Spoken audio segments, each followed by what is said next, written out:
Hello and welcome to Legal Management Talk, the official podcast of the Association of Legal Administrators. I'm your host, Valerie Danner. Today's guest is Dan McCormack. He is the CEO of Dan McCormack & Associates and a member of ALA's Professional Development Advisory Committee, what we refer to as the PDAC. He has 18 years of experience in finance and 23 years managing a larger firm. That finance will be key today because our topic is the economy. Welcome, Dan. Thanks, Val. It's great to be here. I have to say, I absolutely adore your background. We're going to be photobombed by a cute dog the whole time. That's my doggy. I love it. Not the snow, but the dog part. All right. So today's topic is the economy, which is very squishy because I feel like for the past year, it's been up and down. Can't get a clear definition if we're slightly in a recession, heading to a recession. So I guess my first question would be on a scale of everything is puppies and kittens to we should be hiding our money in our mattress. Where are we in terms of a recession? I'm not sure if there's one answer to that. It depends on who you're talking to and how they're viewing the facts. And what I mean by that, if you think about this past Friday, the jobs report came out for June. And if you talk to one group of people, they're upset because it's a lot less than what was projected. And you talk to another group of people, they're all excited because well above where it was in 2019. Mm-hmm. So I think we need to take a step back and look back at what's happened over the last couple of years.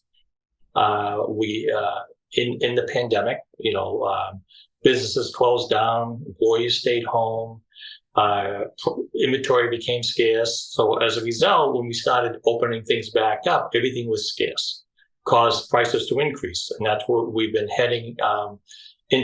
We're in an inflationary time, and it's really increased over the last couple of years. And quite honestly, if you look at things, interest rates are probably at a 16 to 17-year high. Mm-hmm. Over the past 18 months, the Federal Reserve is taking action at a pace that hasn't been seen in over 40 years. I do think, and if you talk to a lot of people, they're probably doing things that, barring any other major political, economic event, geopolitical event, they're going to hopefully create what they call a soft landing. Won't lead into a recession, but certainly it's not the best of situations. Even though there's more job openings right now than there are people looking for. Mm-hmm. So employees have the upper hand. They're making good wages. Employees have to pay more. And the question is, how well off are employees? Reality is you're paying close to $900 more a year for gas.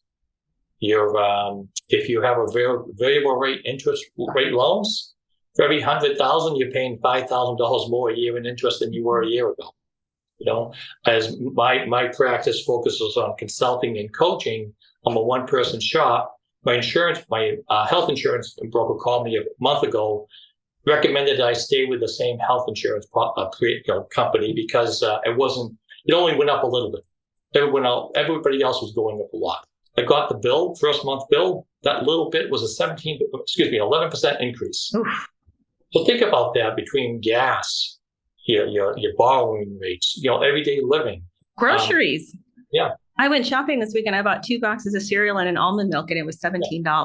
Yeah. So that soft landing, might be soft for a business. And the question is, employees, how far along can they continue, bearing this cost as well? So people may be making more money, but are they really better off? Right. That's a question we'll see over time if we can get to that soft landing.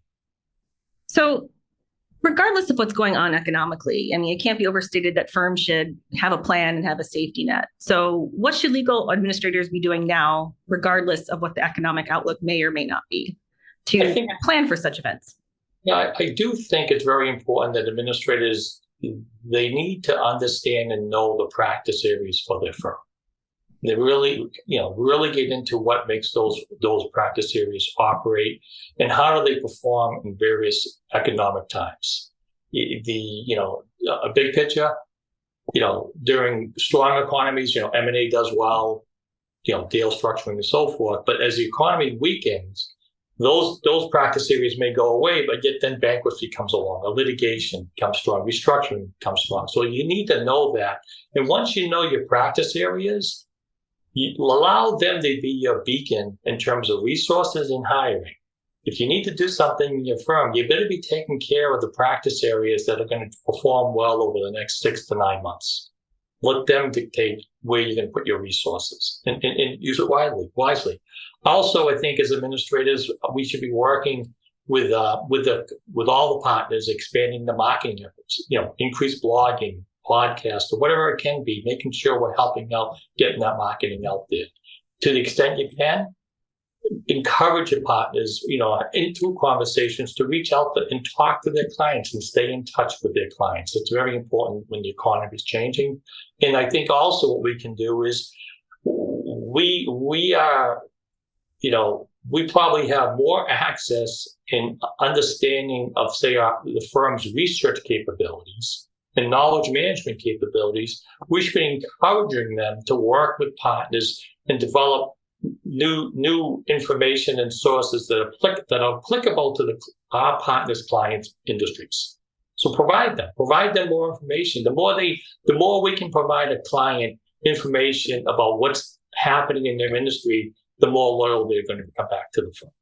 It seems like it opens the door for some cross-selling opportunities as well. Absolutely. Absolutely. So firms, like, for key performance indicators, like, what are 3, would you say, red flags they should be looking for right now within those?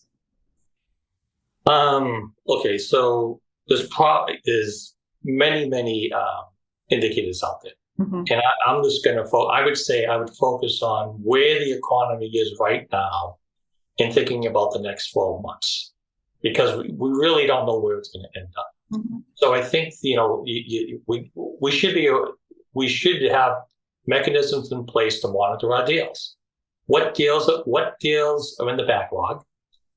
What resources can we provide to the partners to bring those deals online now? Maybe the partner, he or she, may be too busy, but maybe there's other people in the firm that can help them get that deal going. So I think that's important.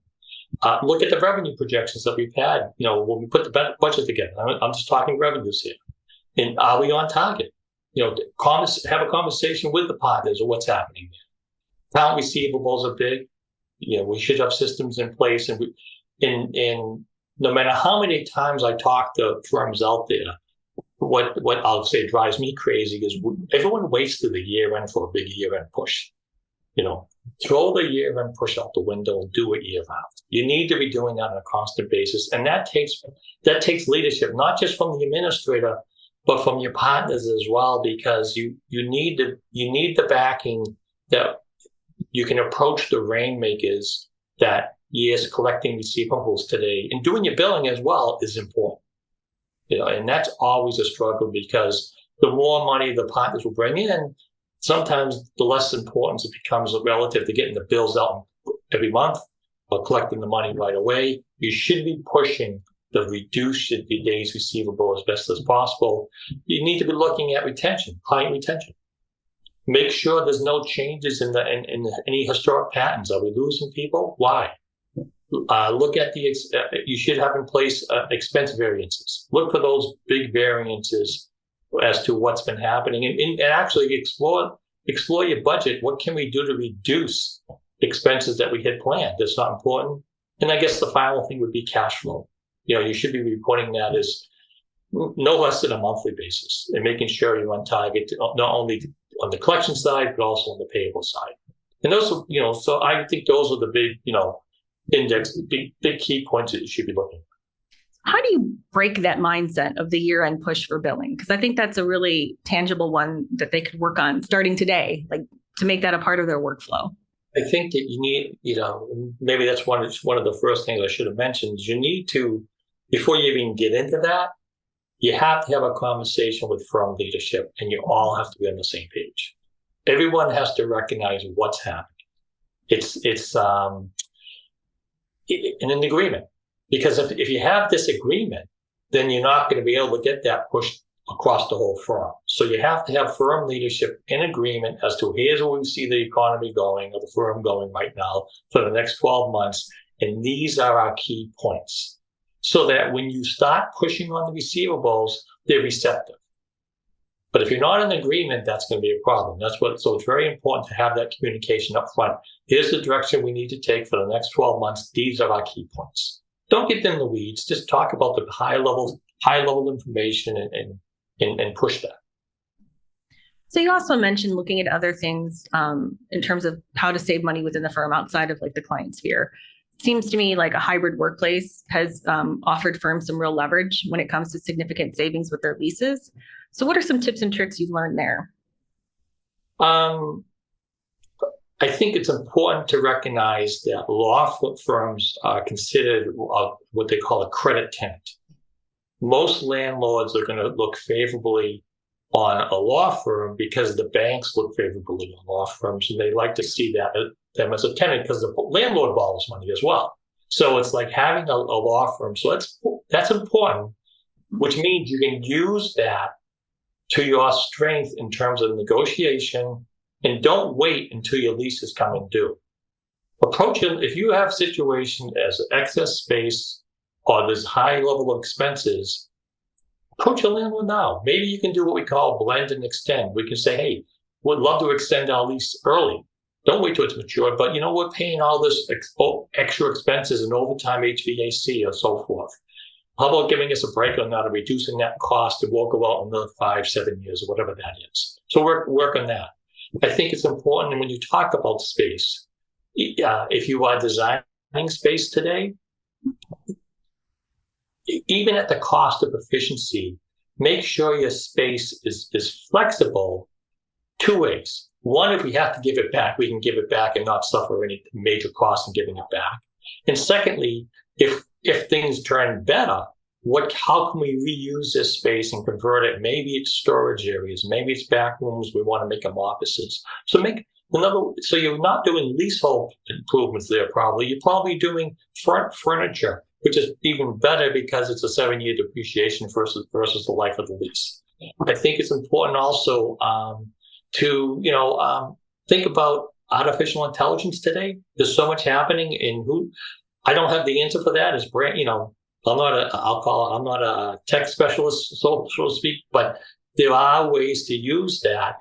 And even though lawyers rightfully are not using it in their final analysis, so to speak, the consensus is building. The lawyers who aren't using it are going to be on the losing end because people are drifting that way. They're faster each week. And there's such time savings by doing some of this. And just to be clear, and I'm not marketing anybody here, but as an industry, we have used Lexis and Westlaw forever. They have artificial intelligence on their websites strictly on their data. So if you're not using that, you're falling behind the pace there because it's there and it's data you use all the time. Right. So it seems the key advice is just to stay on top of things. Yeah. Across the board. And the other thing is, I think you can't do it all alone. Mm-hmm. So, and even if you're not going to be doing something on the real estate, and we talk about real estate because it's such a large expense. Mm-hmm. If you haven't done this already, I would encourage everybody to hook up with a large scale broker, commercial real estate broker. And the reason I say that, the data they have relative to your local market areas is amazing.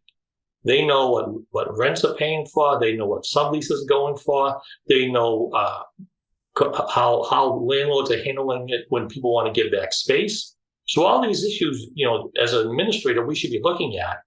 What better source than a commercial real estate broker who has that data? Not by the tens and hundreds, but by the thousands, and they probably have it across the country as well. And you can, that's the type of information as an administrator that helps you analyze to make the right decisions. Seems to me you could say you're shopping for a new lease, and that would get back to your current leaseholder. Absolutely. I would not renew a lease unless I spent 18 months or 24 months ahead of time doing all the dog and pony shows, going out there and visiting all the buildings and so forth. And, I'll give a shout out to my friend David Fitzgerald at CB Richard Ellis, who helped me for 23 years. We did a lot of lease transactions, and the data I was able to use always were very helpful. Well, Dan, I think this has been very helpful and insightful for our listeners. It seems to me like regardless of the economy, these are tips that they can take back to their firm and start using today.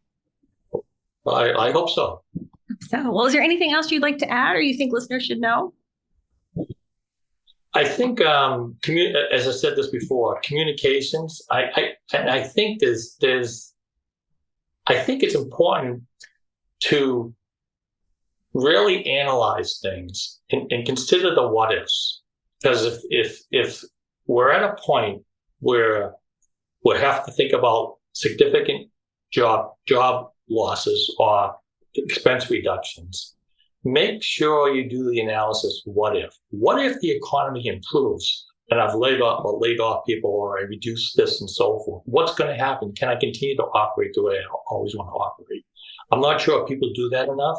So before you make that major decision of doing some major cuts, definitely do a what if, and can we go maybe a few more months longer before we do that? I think that's very important. All right. I think that's a great note to end it on. Dan McCormack, thank you so much for joining us today. Thanks for having me. Appreciate it. And as a reminder, you can subscribe to all episodes of Legal Management Talk at alanet.org/podcasts or watch us on YouTube. Thanks so much. Have a great day.